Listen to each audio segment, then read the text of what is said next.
Hello లత, మీ ఆయన వచ్చి పాపని దింపేసి వెళ్ళాడే. అసలేంటి పిల్లలకి నువ్వేం నేర్పిస్తున్నావు?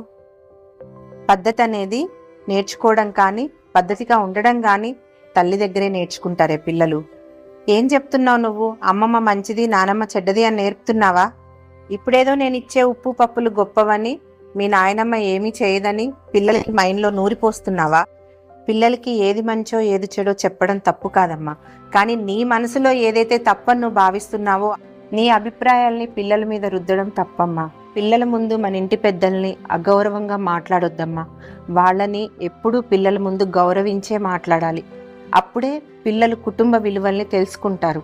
మీ అత్తమామలు ఇద్దరూ మంచివాళ్ళు కాబట్టే నువ్వు మీ ఆయన ఇప్పుడు ఇలా చాలా సంతోషంగా కలిసిమెలిసి ఉంటున్నారు. చిన్నప్పుడు నిన్ను ఎన్నోసార్లు తిట్టాను, కొట్టాను. కానీ ఇప్పుడు అమ్మ మాత్రం నీకు మంచిదైంది. ఏదో ఒక చిన్న పొరపాటు చేశావని మీ అత్తగారు